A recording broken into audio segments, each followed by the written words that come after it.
Trail Business Club s'installe à Chamonix pour vous faire vivre les coulisses business du sommet mondial du trail 2025 avec iRun.fr.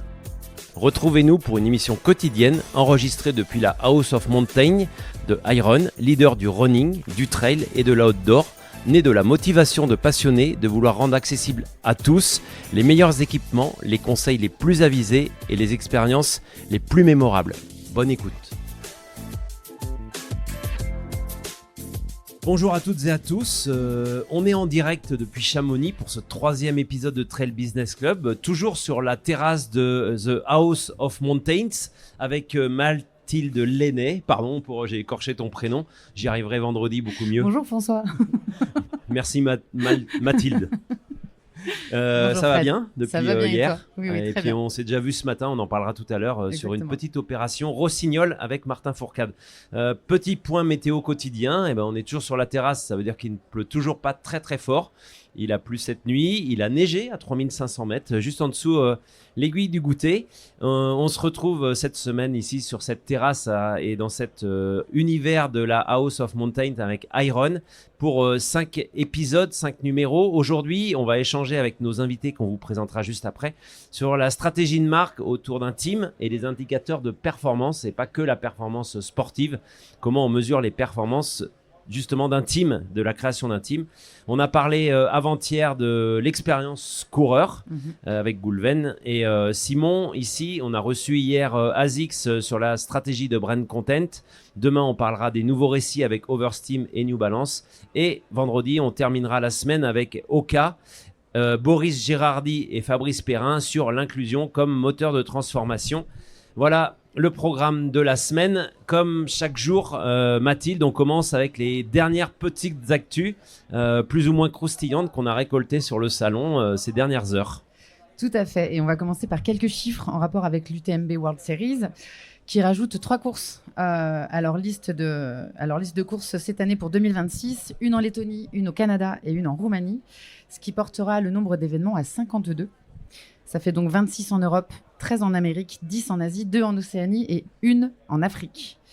Sans oublier des chiffres clés par rapport à la semaine actuelle à Chamonix. On est sur 8 courses, dont 3 finales, 10 000 coureurs, 25 000 inscrits initialement pour les tirages au sort, 121 nationalités, dont 52% France, Italie, Suisse. Donc 3 pays traversés par la course, 18 communes, 2500 volontaires. Bam! Beaucoup de monde. Beaucoup de monde. C'est donc un marché qui est en pleine explosion, aussi bien en termes de marques qu'en termes de pratiquants. Et pour revenir aux marques, tu as rencontré un grand monsieur du trail, je crois, Fred.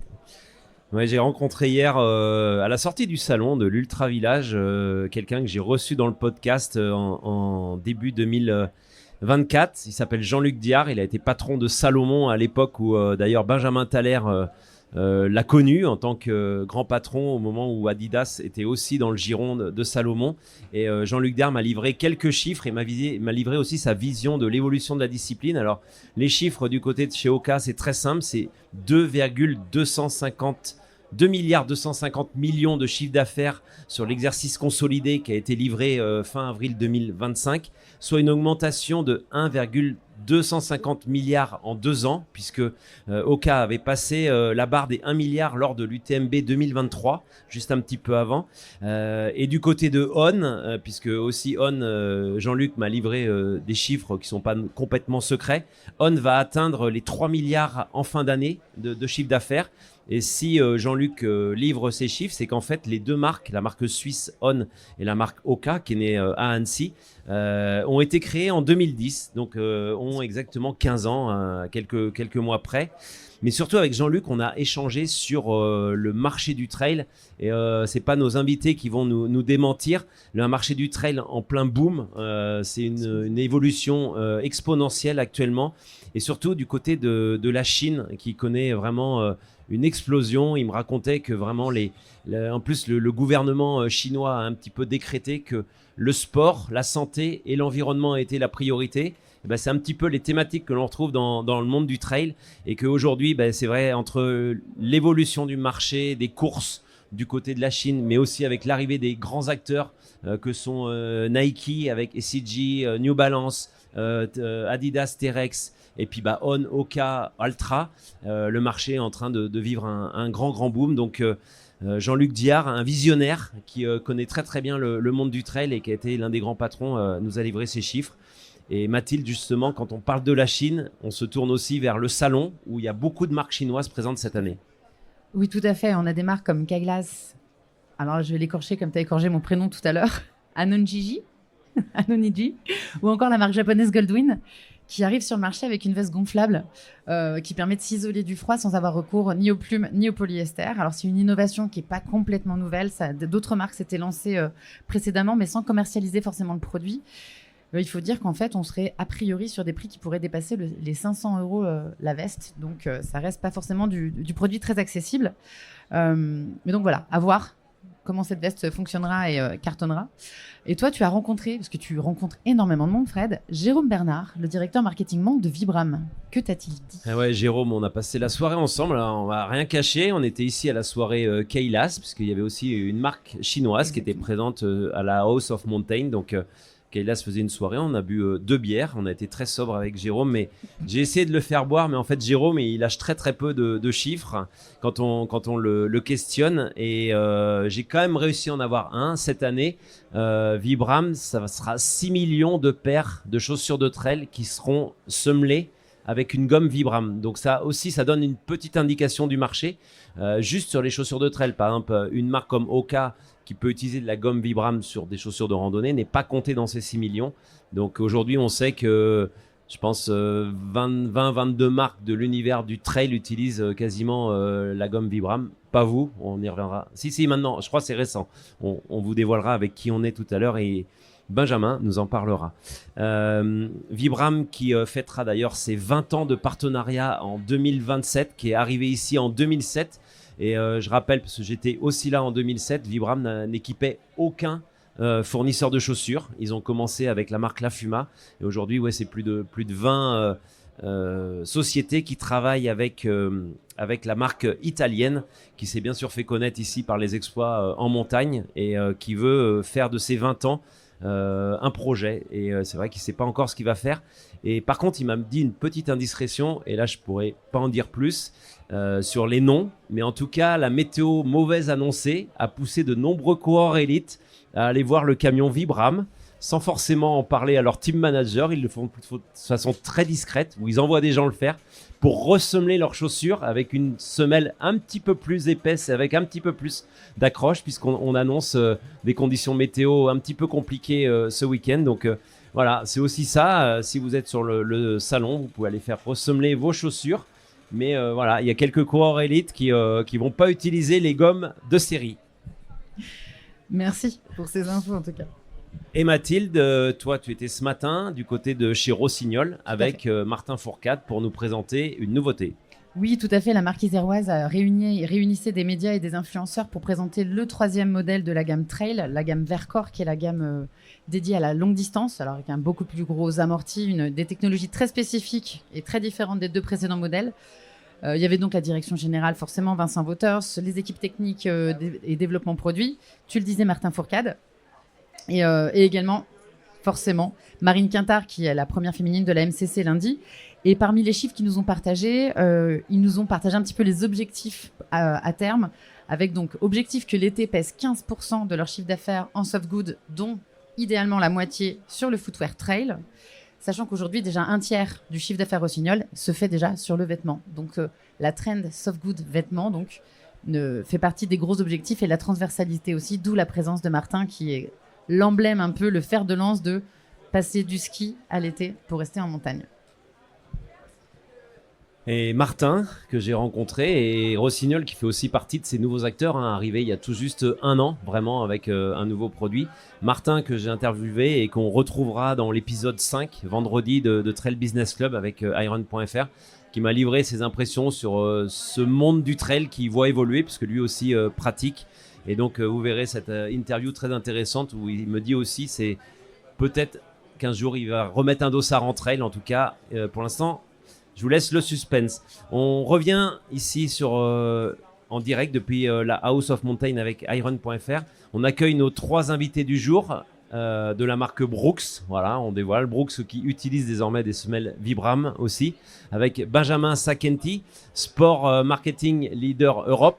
Donc implanté en France, mais tu bosses sur toute l'Europe, tu nous expliqueras tout ça. Nicolas Martin, très connu dans le monde du trail en France, double vice-champion du monde, et puis tout le palmarès qu'on connaît du côté des championnats de France, des Templiers et de nombreuses courses. Et Pierre Galbourdin, le petit jeune de la bande, le nouveau venu, qui incarne la nouvelle génération, lui aussi, 5e des championnats de France de trail court, et puis 6e d'une manche des Golden l'autre jour, avec un très très gros niveau du côté de l'Autriche, hein, je crois.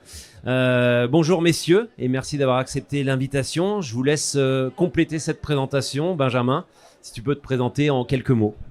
Salut Fred, merci pour l'introduction, merci pour toutes les infos à tous les deux, c'était hyper intéressant. Donc moi c'est Benjamin, effectivement, tu as très bien donné le beau nom de mon métier qui est Sports Marketing Leader à l'Europe. Qu'est-ce que ça veut dire plus concrètement? Ça veut dire que je m'occupe des athlètes. Voilà, je m'occupe de toute la stratégie et l'exécution de la stratégie qu'on a sur les athlètes, que ce soit en trail et en route, avec bien sûr un gros focus sur toutes les courses qu'on a cet été. Donc voilà, on sort et on est en plein en train de finir une période assez chargée, mais très intéressante aussi, parce que c'est la période la plus excitante de l'année. Donc on est hyper content d'être là. Et je me permets aussi de répondre à ta question. Effectivement, on est à la House of Mountains aussi aujourd'hui, puisqu'on occupe la House of Mountains sur toute la journée du mercredi, puisqu'on est mercredi sur la semaine de l'UTMB, où on présente notre dernier produit en avant-première qui sortira en mars l'année prochaine, qui est la Cascadia Elite, et notre premier modèle avec une semelle Vibram et un upper en Matrix. Donc voilà, plein de belles choses à venir et de belles innovations du côté de la marque. Cascadia, une chaussure historique, parce que la Cascadia classique, on en est au numéro 17 ou 18.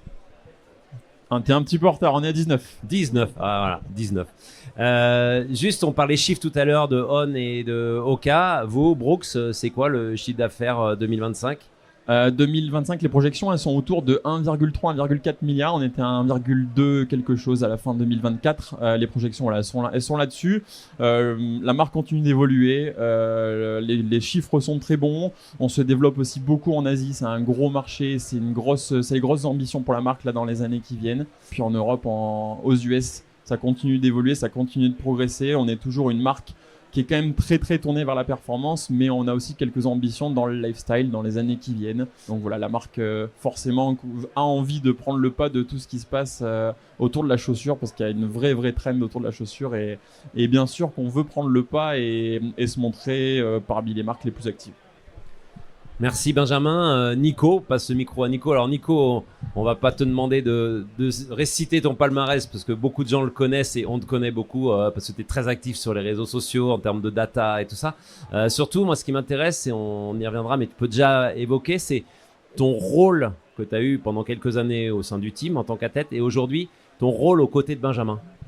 Ouais, je suis rentré dans la marque Brooks en 2022 en tant qu'athlète, avec un contrat de 3 ans qui ont été mes 3 dernières années d'athlète. Et puis en 2025, j'ai pas souhaité forcément renouveler mon contrat. Alors un peu pour des raisons physiques, mais aussi parce que je me sentais plus complètement légitime à avoir un contrat d'athlète en étant moins investi dans la pratique.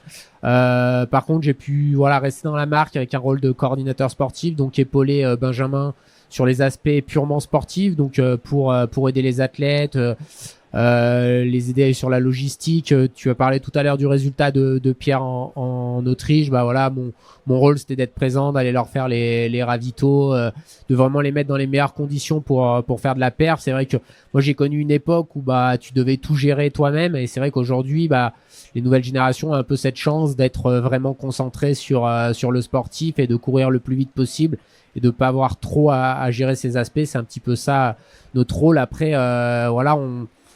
on reste un petit sport avec pas les moyens de sports plus structurés, comme on peut connaître des modèles de team un petit peu, par exemple, dans le cyclisme professionnel. Après, l'idée, c'est avec le développement du sport, d'aller vers ces modèles, de vraiment épauler au mieux les athlètes sur tous les aspects autour de la performance, même si c'est pas forcément le thème aujourd'hui.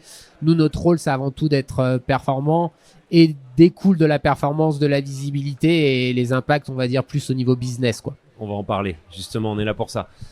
Pierre, athlète en devenir, de la jeune génération, ce renouveau, on va dire. Tu peux te présenter en quelques mots sur qui tu es, ce que tu fais en dehors, parce que je pense que c'est pas professionnel à 100%. Et puis un petit peu tes objectifs après ces bons résultats estivaux. Ouais, bon, je vais faire un peu plus court que Ben et Nico. Moi, je suis athlète du coup, donc j'ai la partie simple, on va dire, juste à courir vite. Donc c'est voilà, dans les entraînements et puis récupérer au maximum. Et du coup, je suis sur les circuits plutôt courts, donc vous me verrez pas là cette année à l'OCC encore, vu que je prépare les championnats du monde fin septembre à Confrance sur trail court, qui est quand même très long pour un trail court. Et puis la finale Golden en fin de saison et peut-être une ou deux courses bonus pour le plaisir tant que j'ai les jambes, si je suis pas cramé mentalement encore. Alors, on va revenir sur cette création de team 2020, une date clé qui lance le team Brooks. 2022, alors 2020 ça tombe un peu mal, c'est le Covid qui ralentit un peu tout. 2022, vous prenez le taureau par les cornes, vous agitez le cocotier, hein. C'est vrai que vous aviez un petit peu lancé des hostilités assez fortes avec des gros recrutements. Des recrutements à 5 chiffres, on en parlera tout à l'heure, des contrats à 5 chiffres. Aujourd'hui, pourquoi avoir créé ce team Benjamin alors que jusqu'en 2020, il n'y en avait pas? Et alors déjà, j'étais pas chez Brooks en 2020 et pour la petite histoire, j'aurais dû rentrer chez Brooks en avril 2020.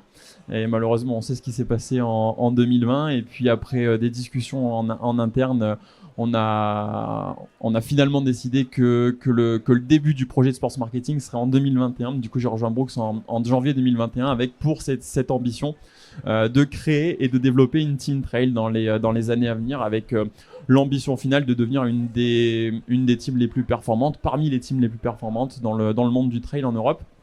Ce qu'on est, j'espère, en train de faire. Et puis donc effectivement, le pourquoi du comment, c'est très simple. On a cette Cascadia qui est connue et reconnue, ce produit, mais on avait aussi d'autres produits dans la gamme qui étaient un petit peu moins connus, mais tout aussi pertinents pour le trailer élite, mais aussi pour le trailer un petit peu plus lambda ou le milieu de peloton, on va dire. Et effectivement, pour ces gens-là, ça nous paraissait important dans la stratégie marketing d'inclure aussi les athlètes pour accroître notre crédibilité, accroître notre visibilité sur le devant de la course, puisque quand même aujourd'hui... et notamment en trail, c'est plutôt facile, c'est plus facile que sur la route notamment, de s'identifier aux top athlètes. Et donc c'est pour ça qu'on a voulu aller dans ce cadre-là.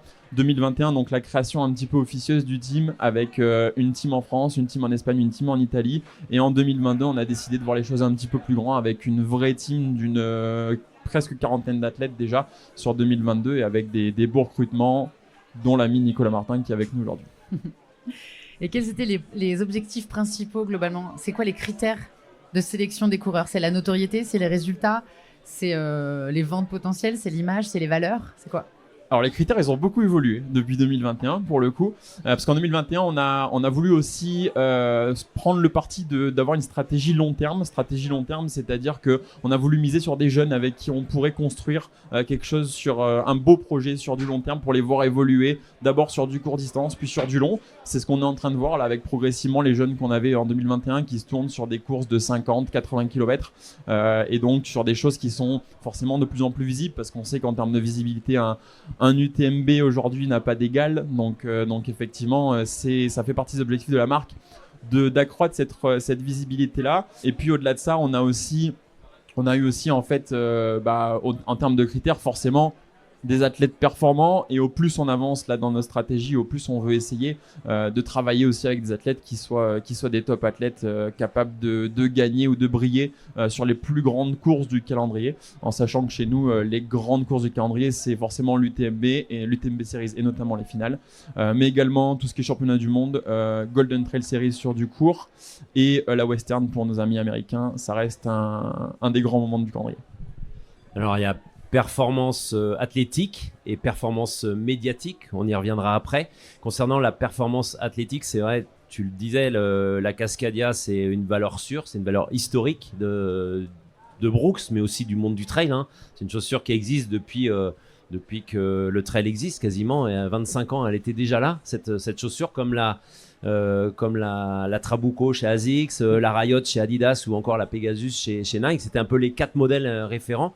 Aujourd'hui, vous êtes aussi appuyé sur le team et Nico et d'autres coureurs pour développer des produits qui sont aussi plus adaptés à la performance athlétique, notamment cette, je crois, Agility. Catamount Agile. Catamount Agile. Pour plus la course en montagne et des formats très courts. Ouais, effectivement. En fait, on a cet avantage-là que on est une marque américaine, mais sur le trail, c'est vrai que la marque est très à l'écoute de ce qui se passe en Europe, parce qu'en Europe, on est quand même un petit peu plus avancé sur le marché du trail qu'aux US. Et du coup, ils ont pris le parti de se servir de la team athlète pour développer de nouveaux produits, et notamment la Catamount Agile. Il y avait un vrai besoin d'une vraie chaussure race, et à travers la Catamount Agile, où les athlètes ont été impliqués dans le développement du premier proto jusqu'au produit fini. Donc ça a été un développement sur un an et demi, un projet hyper intéressant qu'on a mené sur mi-2022, mi-2023 pour une sortie, je pense, officielle 2024 ou fin 2023 si ma mémoire est bonne. Mais toujours est-il que voilà, ça a été un beau une belle avancée pour Brooks, et on a fait la même chose aussi là sur la Cascadia Elite qui sortira du coup en 2026. Si tu veux passer le micro à Nico, justement, Nico, ce rôle de développement produit, il est hyper important quand on est athlète et pour apporter son expertise à la marque. Ouais, bah, tout à fait. Déjà, ce qu'il faut se rendre compte, c'est que dans la course à pied, contrairement à quand même d'autres sports, alors pas tous, mais c'est quand même souvent les mêmes produits qui sont utilisés par les coureurs élites et les coureurs, on va dire, de milieu de peloton. Typiquement, si on prend du ski, bah c'est pas les mêmes paires de skis qui sont vendus au grand public et en Coupe du Monde. Ça, c'est une vraie problématique quand même, parce que forcément, même pour une même course, si on prend un UTMB qui va avoir lieu ce week-end, forcément le besoin pour un coureur qui va courir en 20 heures ou quelqu'un qui va mettre 45 heures, c'est pas les mêmes. En sachant que c'est pas avec des produits pour les gens qui vont courir en 20 heures qu'on fait du business, parce que il y a pas grand monde qui court à ces vitesses. Donc nous, c'est vrai que vu qu'on avait une team qui était quand même tournée plutôt sur les courtes distances, il y a souvent quand même pas forcément plutôt ces produits, on va dire, sur les courtes distances, parce que ce que je dirais, c'est que la différence entre des élites et des coureurs plus amateurs, c'est que plus on monte et plus le coureur élite va aller vite, donc peut prendre une chaussure qui est adaptée, par exemple, pour courir une CCC pour des coureurs lambda qui vont courir un maratrail, par exemple. Donc c'est vrai que nous, ça a été vraiment un produit quand même très ciblé pour la courte distance. Je pense que Pierre, qui vient lui plutôt de l'athlé, il pourra en parler, mais c'est vraiment voilà un produit qui est proche du sol, où il retrouve des sensations, ce qui est pas forcément non plus le marché actuel, où il y a de plus en plus de stacks, de hauteur, de mousse. Voilà. Après, aujourd'hui, dans une marque comme Brooks, il y a quand même une gamme qui commence à être vraiment très très complète pour tout type de coureur, d'une course en montagne jusqu'à l'ultra distance. Tout le monde trouve chaussure à son pied, et je pense encore plus ce soir avec la chaussure qui va être dévoilée, où là on est sur des types, ce qu'on appelle un peu super shoes. Donc pour ceux qui connaissent pas, c'est un peu les chaussures qui sont venues de la route, avec ces mousses super critiques qui ont beaucoup de rebonds et qui arrivent de plus en plus dans le trail, et qui sont des chaussures qui sont des vrais game changers, je pense, sur des parcours comme on a autour du Mont Blanc, où on a quand même beaucoup de sections roulantes, où ça va très vite. Voilà. Après, tout à l'heure, Pierre a parlé de Canfranc, des championnats du monde. Eux, il pourra peut-être en parler. Les parcours sont très très techniques là-dedans. Est-ce que c'est les meilleures chaussures? On peut débattre de ça, quoi. Et si on revient justement à la team dont on parlait tout à l'heure, on se demandait si c'était difficile de recruter aujourd'hui pour des teams et de les garder. Et est-ce qu'il y avait une compétition sur les contrats à 5, 6, 7 chiffres? Voilà. Quelle était votre stratégie? Est-ce que c'était complexe? Disons que dans une marque comme Brooks, par exemple, aujourd'hui, on a fait le choix Benjamin l'a expliqué, de partir avec des jeunes. Après, c'est pas garanti d'avoir des gens qui émergent au plus haut niveau. Il y a un moment donné, je pense que ça vient un peu plus haut forcément que Benjamin, mais c'est bon, ok, quand est-ce qu'on met un gars sur le podium de l'UTMB ou sur n'importe quelle course de la semaine? Et là, à ce moment-là, souvent la meilleure stratégie, c'est quand même de dire, ok, qui sont les coureurs capables de le faire aujourd'hui ou dans les 3, 4, 5 ans à venir. Et ça, forcément, il y en a pas beaucoup. Et alors sauf à les détecter avant qu'ils y arrivent, donc typiquement détecter un Vincent Bouillard l'année dernière. Mais sinon, faut proposer des gros contrats et surtout faut trouver des athlètes qui sont en fin de contrat. Après, je pense qu'on reste un milieu où pour le moment les contrats sont pas monstrueux, donc il y a peut-être pas c'est peut-être pas autant verrouillé juridiquement que dans d'autres milieux. Mais bon, après, le but, c'est pas non plus de faire n'importe quoi. Donc, c'est plutôt d'essayer de recruter des athlètes qui sont en fin de contrat. Et globalement, moi, ma vision, en tout cas, c'est aussi de dire, quand on va chercher un athlète, c'est aussi parce qu'on a envie de travailler avec lui, qu'on va peut-être avoir envie, peut-être de le mettre plus en avant que la marque dans laquelle il était parce que, voilà, c'était peut-être un très bon coureur, mais il est dans une grande marque où il y en a 4, 5, 10, ou même des stratégies, par exemple, comme chez Adidas Terex, où il y a quand même une volonté de mettre un peu tous les athlètes sur le même plan, qu'il n'y ait pas trop de tête de proue. Ça a été, de ce que j'ai entendu, un peu la raison du départ de Tom Evans de la marque. Voilà, après, nous, aujourd'hui, très clairement, pour aller chercher un top coureur, c'est discuter, savoir qui est en fin de contrat, parce que des gens capables de faire des podiums, forcément, des opportunités chaque année, il n'y en a pas à 50. Et on n'est pas les seuls non plus à vouloir chercher, donc il faut aussi connaître un peu le marché. Et après, le but aussi d'un team, c'est peut-être de dire, nous, peut-être que financièrement, on peut pas aller aussi haut que d'autres marques. Par contre, on va essayer d'apporter d'autres choses. Et après, ça, c'est une sensibilité de l'athlète aussi, parce qu'il y a des gens qui sont capables de tout construire autour d'eux, leur propre staff. Et puis, il y en a d'autres qui vont dire, OK, j'accepte d'avoir un peu moins peut-être de financier. Par contre, il y a beaucoup de services additionnels et nous, on a quand même cette volonté dans le team d'avoir pas mal de services additionnels en plus de la partie fixe du contrat des athlètes, quoi. Pierre, tu découvres un petit peu tout ce monde du professionnalisme, en tout cas de ce qu'explique Nico, d'essayer de structurer le sport. Toi, tu es dans la performance athlétique. Je crois que tu as une cote, on va dire un index de performance à 887, donc proche des 900. Donc, tu es vraiment dans la partie très élite. J'ai regardé ce matin, tu as un compte Instagram à 2865 followers.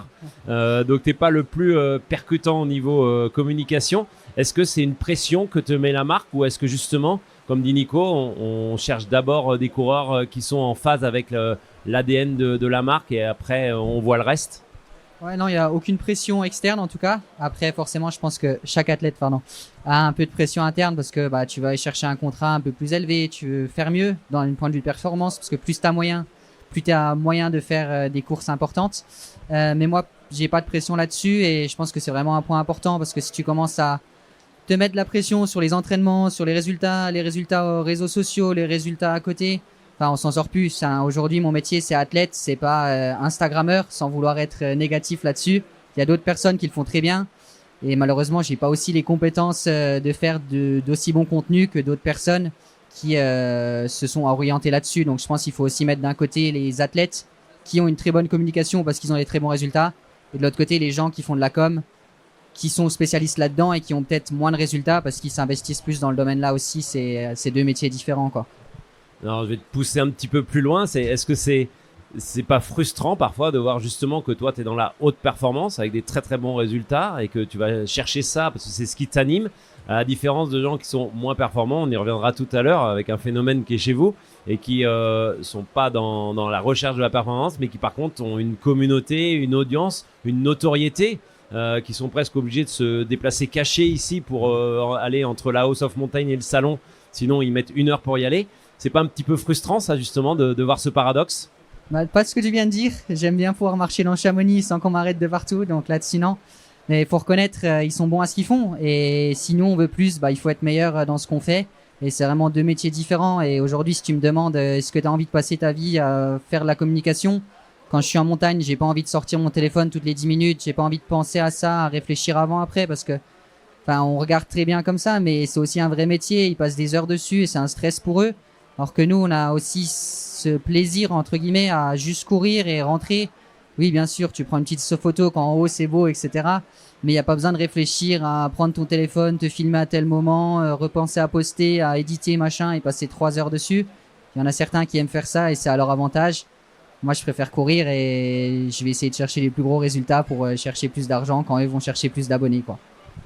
Alors, on va y revenir après, Benjamin, parce que tu as deux profils opposés. Il y en a un qui fait, je crois, un peu plus de 700 de Cotitra, qui a 288 000 followers ce matin. Un autre qui a 887 et 2865 followers. Donc, tu nous expliqueras juste après. Est-ce que c'est compliqué de gérer ces deux profils d'athlètes et de coureurs dans un même team avec le même âge, la même génération en plus. Et j'ai rencontré d'ailleurs Clément Defresne qui est ici au sous-sol, qui passe ses journées à numéroter ses t-shirts. C'est un gros succès pour vous en termes d'image et d'activation, comme on dit. Je vous propose tout de suite d'écouter ce que m'a dit Clément sur son rôle et sa vision de ce qu'il fait aujourd'hui au sein de Brooks et de ses t-shirts. Je savais qu'il y allait avoir de l'engouement autour de la sortie de mes maillots. Mais autant c'est n'importe quoi, il y a eu une queue de 2-3 heures toute la journée. Ils ont dû couper là parce que même les équipes de chez Brooks ils sont fatigués. C'est une machine qu'il faut recharger et ils en peuvent plus. Alors c'est quoi le concept et qu'est-ce qui fait qu'aujourd'hui on est attiré et qu'il y a effectivement 2 à 3 heures d'attente pour avoir ce fameux t-shirt Bousin? Bah c'est t-shirt Bousin mais la Killcam derrière, c'est surtout ça qui est connu. Mais je sais pas, moi ça fait 2 ans maintenant que je fais des vidéos sur internet, 2 ans que je partage ma passion surtout et surtout c'est prendre du plaisir sur les sentiers en pratiquant notre sport qui est le trail. Et ça a pris un engouement maintenant qui me dépasse. Depuis que je cours avec ce maillot. Toi quand on s'était croisé à Rodrigue il y a 1 an et j'avais déjà tu sais mes maillots bien flashy avec mon logo. Forcément là, on a essayé de faire les choses bien, le design a évolué, on a mis un peu toutes les petites références que j'ai développées au fil de mes vidéos et au fil des mois qui passent. Et voilà, et les gens, je pense que c'est un peu le maillot moi j'aime bien appeler le maillot de la communauté. Ça nous rassemble tous, c'est tous des petits trucs qui nous ont fait marrer tout au long de l'année, donc les gens le veulent et c'est beau. Alors Clem qui court, c'est plus un coureur ou plus un influenceur aujourd'hui? Alors moi depuis le début, je sais pas trop où me mettre. C'est sûr que j'adore courir et j'adore partager ma passion. Donc j'aime bien dire que c'est 50-50 et c'est aussi plus facile comme ça. Comme ça, s'il y a des jours où je suis mauvais en course à pied, je me rattache aux vidéos et vice versa. Alors juste pour expliquer un peu le modèle aussi d'un t-shirt, on sait qu'un t-shirt ça coûte pas très très cher à produire. T'en as fait 5000 qui sont numérotés. J'ai même vu vous êtes dans la cave ici pour les numéroter les uns après les autres. Je t'ai vu faire à la manœuvre. Aujourd'hui, il est vendu 36,99 €. Tu peux nous expliquer comment se répartit la différence? Non, alors de toute façon, je suis toujours hyper transparent moi quand il s'agit de parler d'argent. Le maillot, il doit nous coûter un peu plus de 5 €. Derrière il y a tous les frais, transport, logistique, bon c'est pas énorme, mais après c'est surtout les impôts. Il y a les impôts, la TVA. On arrive rapidement à un gros montant. Et en fait, dans l'idée, moi, j'avais pas mal discuté avec ma communauté parce que on est hyper proche. On a un canal où on échange comme un petit forum. Et je voulais un maillot qui soit pas cher parce que je sais qu'il y a beaucoup de jeunes qui me suivent et quelque chose qu'ils peuvent aussi se payer. Mais en même temps, les gens quand ils achètent mon maillot, ils veulent aussi financer nos futurs projets et des projets de plus en plus qualitatifs sur YouTube et autres. Donc, in fine, en fait, chaque maillot, moi, ça me rapporte un peu plus de 10 €. Le calcul est pas encore parfait et il y a sûrement des petits frais que j'ai oubliés, mais c'est ça. C'est 10 € par maillot et voilà, je suis assez content parce que pour le marché, ça reste un maillot qualitatif. Mais de toute façon, en fait, j'ai l'impression que les gens s'en foutent. Ce qu'ils veulent, c'est le joli maillot rose avec toutes les petites rêves de Clem qui court et ça me fait trop plaisir. Donc 10 € de bénéfices qui sont réinvestis dans des projets. Ouais, ça, moi, de toute façon, depuis le début, tu vois, même depuis qu'on s'est croisé à Rodrigue, moi, j'avais démissionné, avec un peu d'économie, j'ai toujours tout réinvesti, tout l'argent de mes partenariats et tout. Donc, là, la petite anecdote, j'ai toujours rien touché parce que je suis toujours pas à jour niveau création de société et tout. Mais, tu vois, tout ce que j'ai, je réinvestis parce que, franchement, le train de vie que j'ai là, il me fait vraiment kiffer. Et si je veux que ça continue, il y a pas photo, il faut continuer à investir, et à se développer. Retour sur la House of Mountain où vous entendez peut-être, il y a un énorme grain qui s'abat sur Chamonix. On a commencé l'émission, il faisait, on va pas dire grand beau, mais ça allait à peu près. Donc il pleut ici, il fait pas très très chaud, donc on doit avoir la neige autour de 3000. Donc vous avez entendu cet entretien avec Clément Defresne. Benjamin, compliqué ou pas compliqué de gérer ces deux profils, un profil d'athlète performeur et un profil aujourd'hui d'instagrammeur, d'influenceur plus que coureur, qui assume complètement ce rôle, qui pour vous est très important parce que finalement vous avez fait le buzz sur ce salon depuis 48 heures déjà. Comment on gère ça en tant que team manager? un buzz un peu inattendu déjà. Pour être honnête, on s'attendait pas à ce que ce soit autant, et tant mieux pour nous, c'est très cool en vrai. On est hyper content de comment ça se passe. Et bravo Clem pour le coup de com', parce qu'il a très bien bossé là-dessus, et ça montre qu'il a une communauté qui est très fidèle. Pour répondre à ta question, Fred, je pense surtout que les supports ils sont complètement différents. C'est pas compliqué, mais c'est vraiment des supports qui sont complètement différents, dans le sens où déjà Clem est plutôt géré par notre partie influence que par notre partie athlète. Donc c'est pas moi qui suis en management direct avec Clem, mais par contre Clem, si tu veux, on va l'aider et le soutenir dans des projets un petit peu marketing, type les t-shirts, type le supporter et le mettre en avant sur quelques activations qu'on fait sur l'UTMB. Ça va plutôt être le pousser à avoir encore une plus belle communauté, une plus grande communauté, et faire en sorte que ces activations soient un succès. C'est vraiment le win-win qu'on a en fait avec Clem et nous de notre côté avec la marque. Quand on supporte un athlète, c'est un petit peu différent. Alors bien sûr, on va essayer de le soutenir dans sa performance. On a beaucoup de soutien et de support en interne avec plusieurs types de ressources qui sont je pense très cool pour un athlète quand on est athlète au sein d'une team. Mais au-delà de ça, je pense que le rôle de la marque, il est complètement différent.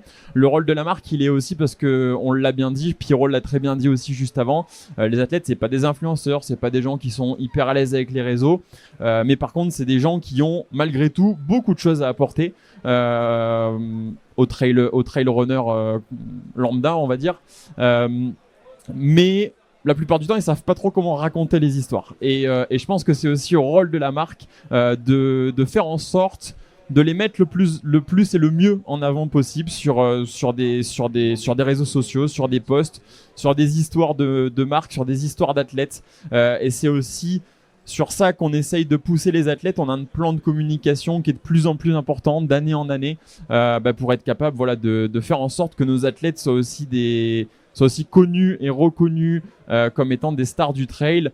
Je suis désolé Pierre, mais c'est vrai qu'on aimerait que tous les gens de l'équipe soient arrêtés dans la rue et passent une heure à traverser Chab. Ça viendra justement. Est-ce qu'il y a des choses à mettre en place pour les accompagner sans que ça soit trop chronophage? Parce que je comprends qu'on n'ait pas forcément envie de se transformer en Instagrammeur du jour au lendemain. Il y a des accompagnements, des outils, des choses que vous mettez à disposition?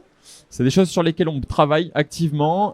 Déjà, on fait en sorte d'avoir des gens qui interviennent de temps en temps avec les athlètes sur comment mieux communiquer, où, quand, comment, etc.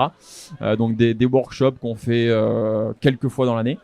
Et puis au-delà de ça, nous en interne dans le plan de communication qu'on a, alors forcément on a un plan de communication qui est très centré sur les courses, où l'idée c'est forcément que ça mette en avant la marque, mais que il y ait des liens avec les athlètes, qu'on puisse cross-poster avec les athlètes, etc., collaborer avec les athlètes, etc. Et puis au-delà de ça, là le next step qu'on veut passer, c'est essayer de travailler beaucoup plus sur du documentaire et sur de l'histoire pour s'imprégner un petit peu plus de la vie d'un athlète et du quotidien de celui-là, ou simplement de l'histoire de vie de la personne, parce que bien souvent tout le monde a des histoires cool à raconter, et bien souvent on sait pas trop comment les raconter.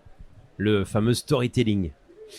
Nico, je sais que parfois ça peut t'agacer, et ça t'a agacé d'avoir des gens qui étaient plus influenceurs que coureurs, et qu'on parlait plus de réseau que de chrono. Est-ce que aujourd'hui finalement on est obligé, et parfois je te rejoins, et là-dessus on en a souvent aussi parlé tous les deux, mais est-ce qu'aujourd'hui on est finalement obligé, et vous dans la stratégie de marque, d'aller vers ces Clem qui court, qui finalement va parler à une communauté de jeunes qui est sans doute de plus en plus présente dans le monde du trail, et de rendre aussi ce sport un petit peu plus fun, pour finalement aussi aller peut-être chercher des nouveaux talents qui seront peut-être pas des Clem qui courent, mais des nouveaux talents, des nouvelles pépites. Et je sais que vous travaillez aussi avec le Brooks Trail Project, avec cette équipe de jeunes. Est-ce que finalement faut faire abstraction de certaines valeurs qu'on peut avoir sur la performance pure, pour se dire c'est peut-être finalement un nouveau moyen d'aller chercher des pépites? Déjà, il y a une première chose, c'est est-ce qu'il faut faire abstraction de ces valeurs dans l'Asie pour le business? Ça, c'est une première question, à chacun à sa réponse. L'autre élément, je dirais, c'est aussi le fait que l'influence ait autant de poids dans un sport comme le trail. Pour moi, c'est avant tout le symbole que ce sport, il est pas structuré et bien encadré, parce que je reviens à quelque chose qui a beaucoup plus d'expérience, mais tu arrives, t'es inconnu personne te connaît à part les gens qui connaissent le milieu dans le vélo. Tu gagnes le Tour de France, mais néanmoins, on l'a vu l'année dernière, Vincent Brouillard, personne ne le connaissait. Qui a été autant impactant que Vincent Brouillard l'année dernière dans le milieu du trail? Pas beaucoup. Donc la performance, elle a quand même un poids.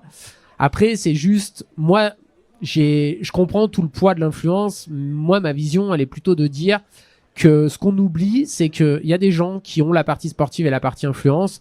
Dans le team, on a Mathieu Delpech qui fait bien les deux. C'est quelqu'un que j'ai la chance d'entraîner, que je connais très bien, qui est l'un de mes amis. Je pense juste que des Mathieu Delpech, parmi la population moyenne, c'est-à-dire en termes de capacité intellectuelle, tout ça, c'est quelqu'un qui a fait une école d'ingénieur. C'est pas la majorité des gens. Et il y a des gens qui ont sans doute les capacités sportives de faire comme Mathieu, voire mieux. Par contre, avoir les capacités de ce que fait Mathieu sportivement, puis tout ce qu'il fait à côté en termes de compétences, faut quand même pas oublier que c'est quand même quelque chose de très minoritaire. Et je sais pas si on peut se dire, faut que tout le monde ait ça, et que si t'es pas capable de tout faire, ben, t'as pas le droit d'avoir ta chance. Je pense qu'aussi dans les marques, il y a, bien sûr, c'est du business, mais il y a aussi, et moi, c'est un peu la vision que je peux avoir dans le soutien de l'élite, c'est qu'à un moment donné, c'est aussi quelque chose qui est pour transmettre des valeurs, le dépassement de soi, qu'est-ce que l'humain, il peut faire quand il est capable de s'entraîner au max, et que finalement, sur des courses comme on a ici à Chamonix, bah, on est aussi, enfin, moi, en tout cas, je trouve magique qu'il y ait des gens qui prennent le départ, qui fassent le tour en 45 heures, qui se dépassent, et parce qu'ils savent pas s'ils vont arriver à faire le tour. Et puis d'un autre côté, je me dis, c'est quoi ce que le max d'un humain peut faire sur la boucle intégrale? Et ça, pour peut-être un jour courir, je sais pas, autour de 19h ou 19h15, bah, faut que les gens ils soient 100% professionnels, et que pour ceux qui connaissent ce sport, quand tu t'es entraîné 6, 7, 8 heures dans la montagne, et que tu fais ça 2, 3, 4 fois par semaine, la charge mentale, elle est telle qu'entre les deux entraînements, en fait, faut dormir, se reposer, manger, et puis recommencer le lendemain. Et quand tu passes 3, 4, 5 heures à faire de la com, bah, mentalement, ça a créé une petite charge mentale. Alors, il y a des gens chez qui ça pose pas de problème. Puis, il y a aussi des gens, je pense, qui toute leur carrière vont être à 95% de leur réelle possibilité physique parce qu'ils ont toujours cette petite charge mentale en plus. Et ça, nous, je pense qu'en tout cas, avec Benjamin, chez Brooks, on a aussi cette vision de dire, il y a priorité aux sportifs. Après, évidemment, en termes de contrat, quand un athlète est plus visible, à perf égal, il a plus de contrats parce que ça, c'est la réalité du marché. Justement, bah, on flirte avec la notion d'indicateur de performance finalement, les fameux KPI en marketing. Est-ce que vous avez des objectifs autour de la construction de la team, justement en mixant les profils influents, purs coureurs? Est-ce qu'il y a des objectifs derrière la sélection de la team? Est-ce que vous mesurez ça? Et comment vous le mesurez, si vous mesurez? Alors on va se focus quand même plus sur la partie athlète, la partie influence. On est sur des KPI qui sont les KPI traditionnels de reach, d'engagement, etc. qu'on peut connaître. Sur la partie athlète, alors en fait on a plutôt divisé en deux dans le sports marketing. C'est vrai que c'est toujours un peu compliqué. On est toujours là à dire que c'est hyper dur à quantifier. On sait pas à quel point un athlète est capable de faire vendre une chaussure. C'est vrai. Mais d'un autre côté, on est capable de quand même se rendre compte de certaines choses. On est capable de se rendre compte. La première des choses, c'est sur la partie performance, forcément. Donc, on traque et on a envie que nos athlètes soient performants. Donc, on traque et on regarde le nombre de victoires et de podiums par saison pour l'ensemble de la team, mais aussi pour chacun de nos athlètes. On vient à un niveau de détail aussi où c'est la même chose sur les courses importantes, les courses internationales que j'ai citées en début de podcast, qui étaient importantes pour nous. Et puis après, forcément, on a un deuxième tableau où on va quand même regarder et prêter attention aux performances sur les réseaux. Alors pas forcément sur les réseaux des athlètes et sur l'engagement et le reach des athlètes, mais plutôt ce que notre plan de communication sur les courses, sur le storytelling, sur les documentaires, sur l'impact de ce plan de communication là sur nos réseaux et sur la visibilité de marque de manière générale. D'ailleurs, les athlètes, ils sont briefés sur le storytelling de la marque et sur parce que je fais la différence entre valeur et storytelling, parce qu'il y a les valeurs de base. Et puis chaque année, il y a possiblement un petit storytelling qui évolue par rapport au nouveau modèle et à la direction stratégique. Vous les briefez là-dessus? Alors il y a le storytelling marketing, ouais. qui est un peu différent pour moi du storytelling sports marketing, puisque dans le marketing, L'idée, c'est de mettre en avant les produits, de raconter des belles histoires autour des produits. Alors forcément, les athlètes, ils sont au courant un petit peu des campagnes market qu'on mène. Mais là, je parle plus vraiment du storytelling des athlètes et de ce qu'on peut raconter au sein de la team, ce qu'on peut raconter pendant les courses, ce qu'on peut raconter sur les histoires de vie des athlètes. Et c'est 2 types de storytelling qui sont un peu différents, très importants les deux. Mais en tout cas, moi, je pense profondément que au plus on va avoir cette capacité à rester authentique et le plus authentique possible dans notre communication, notamment auprès des athlètes, au plus on va être capable d'engager et de faire en sorte que les gens apprécient l'équipe et la marque après du manière générale. C'est fait. Sur une projection à 3 ans, 5 ans, aujourd'hui, quelles sont les ambitions de la marque en termes de communication et justement entre performance athlétique et influence, mais aussi, on en a parlé un petit peu en off tous les deux, on en parle souvent, même aussi avec Nico, sur cette surenchère qu'il y a autour de certains athlètes stars, puisqu'aujourd'hui il y a des stars dans le monde du trail, qui sont très très sollicités médiatiquement, où on parle aussi de certains contrats à 7 chiffres, donc qui vont aller très très haut. Est-ce qu'aujourd'hui, tu penses que le monde du trail et les équipementiers, puisqu'aujourd'hui 100% des équipes de trail sont des équipes d'équipementiers, il n'y a pas de partenaires exogènes qui sont en dehors du milieu du trail. Est-ce qu'aujourd'hui, on va pouvoir continuer à monter comme ça dans les chiffres? Est-ce que les équipes ont les moyens de ces demandes? Pour moi, Fred, ça me paraît complètement impossible. Tout simplement parce que aujourd'hui, on arrive à une capacité d'investissement des marques. Alors, il y a des marques qui investissent en marketing plus que d'autres. Ça, c'est évident. Mais je pense que malgré tout, il y aura un cut où les marques vont forcément, à un moment donné, regarder le retour sur investissement. Et l'investissement à perte qui dure des années, ça me paraît absolument impossible. Donc, il y aura forcément des choses qui vont devoir se passer, des choses qui vont devoir il y a des choses qui vont devoir se passer dans le sens où il va falloir que soit le sport se structure encore mieux avec d'autres acteurs qui viennent du monde extérieur, et ça, ce serait le monde idéal, je pense, où on a plein de gens qui seraient capables d'investir et des nouveaux formats d'équipes, de teams qui viendraient se créer et qui viendraient apporter un circuit qui pourrait à terme peut-être ressembler à ce qui se fait dans le Pro Tour en vélo. Je pense que ça, c'est le monde idéal. Le monde un peu moins idéal, c'est que ces gens-là ne voient pas l'intérêt d'investir dans le trail et du coup qu'on reste qu'entre équipementiers. Et à ce moment-là, je pense qu'il y aura peut-être un distinguo où les top athlètes seront très bien payés parce que ça prend cette direction-là. Ça, je pense que ça va être compliqué de faire un retour en arrière, mais par contre, ça va peut-être être un poil plus compliqué pour les jeunes, notamment en devenir, les détections, etc. Il faudra, je pense, rivaliser d'ingéniosité et avoir des stratégies qui soient de plus en plus fines pour être en capacité de mener les 2 projets à bien. Donc voilà, on va souhaiter le mieux pour le trail et on espère que ça pourra évoluer aussi avec d'autres acteurs. On peut lancer un appel sur le podcast. Non, on lance un appel. Nico et Pierre. Nico, toi, tu es, on va dire, ex-athlète, même si tu cours demain sur l'OCC. Pierre, tu es en plein devenir, tu seras au championnat du monde. Est-ce que vous rêvez aussi, toi, je sais que tu en as parlé tout à l'heure par rapport à l'évolution sur les équipes World Tour en cyclisme ou autre. Est-ce que tous les deux, vous rêvez de ce monde que décrit Benjamin, c'est-à-dire à la fois une voie où on irait dans le mur, mais une voie où on pourrait un jour avoir des partenaires externes au monde du trail qui permettraient de structurer, de professionnaliser et d'avoir des vrais circuits un peu sur le modèle du vélo ou d'autres sports comme le biathlon? Je pense qu'on pourrait faire un podcast là-dessus sur les limites planétaires déjà pour le long terme. Mais non, de manière plus générale, je pense quand même qu'on va avoir des limites et on commence à le voir aujourd'hui sur un événement comme l'UTMB. C'est aussi le milieu dans lequel ça se pratique et les possibilités d'accueil et les possibilités de croissance aussi du sport et des événements qui faut pas oublier qu'on pratique pas que sur des terrains publics, en partie sur des terrains privés. Et moi, j'ai le sentiment aussi que à un moment donné, notre sport, pour pas se tirer une balle dans le pied, va devoir trouver un équilibre entre la croissance économique et l'acceptabilité des populations locales, quoi. Parce que quand on court sur des terrains privés, toi tu connais bien Fred ici, on passe plus la tête au vent parce que je crois qu'un propriétaire a dit que chaque coureur devait payer X.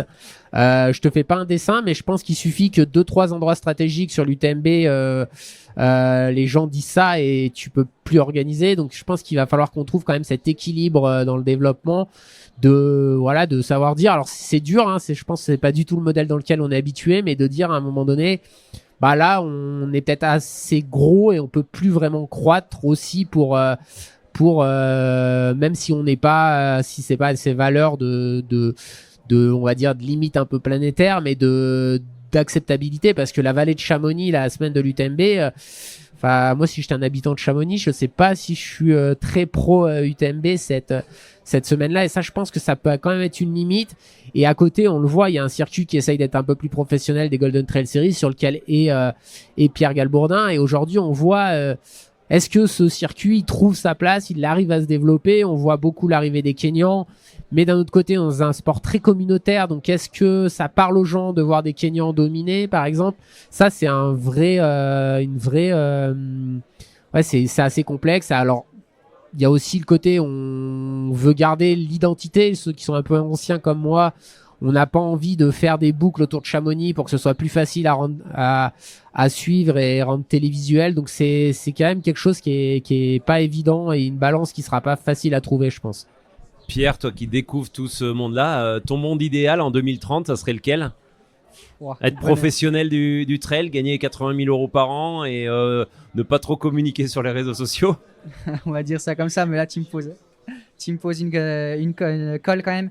Mais Nicolas a bien dit, on voit différents circuits, on voit le circuit UTMB, circuit Golden, etc. Moi, j'aimerais bien que ça se structure un petit peu mieux, un peu en mode comme en cyclisme, où on est vraiment des équipes, des moyens de s'identifier un petit peu plus clairs et des moyens un petit peu plus importants, où on puisse vraiment aller chercher la performance à 100%. C'est aussi ce qui m'attire, de voir quelles sont les limites du corps humain sur distance courte, distance moyenne et longue, mais aussi avoir un circuit qui soit intéressant, où ce sera un petit peu plus structuré, parce qu'aujourd'hui malheureusement tu fais une manche UTMB en Asie, on a les index ITRA, les index UTMB, qu'est-ce que ça vaut, on sait pas trop, et tu fais une autre manche ici, tu fais 5e sur une OCC, c'est sûrement une performance qui est bien meilleure, peut-être qu'en termes de communication c'est bien moindre. Donc essayer de faire que ce soit un peu plus structuré, que tout le monde puisse lire le sport un peu mieux, je pense que c'est vraiment important, et d'avoir des choses qui soient plus claires, parce que quand tu es fan du sport, tous les week-ends il y a 50 courses, tu sais pas qui a fait quoi, quel paire vaut quoi, et en fait si tu veux vraiment suivre, soit tu es un geek, soit tu suis 3 athlètes, et c'est les 3 athlètes qui sont dont on parlait tout à l'heure, qui sont le mieux payés, quoi. Merci messieurs, on pourrait faire je pense 3 heures, 4 heures, 5 heures, je vous connais donc je sais qu'on peut faire des sujets intéressants. Et Pierre, je te remercie parce qu'il y avait aussi un sujet qui va intéresser Nico. J'ai fait un podcast avec Michel Poletti et on a parlé beaucoup de l'indice ITRA et de l'index UTMB, et je vous invite à l'écouter parce qu'il va sortir aujourd'hui, mercredi 27 août, et j'en dévoile un petit point et ça va te faire plaisir Nico, c'est que Michel appelle et lance vraiment un appel et un souhait. Son souhait le plus profond, c'est qu'il puisse y avoir des discussions entre l'ITRA et l'UTMB pour qu'on puisse avoir un seul index. Merci à vous, et voilà, on va suivre ça avec attention. Merci à vous trois, merci. Pierre, merci Nico et merci Benjamin.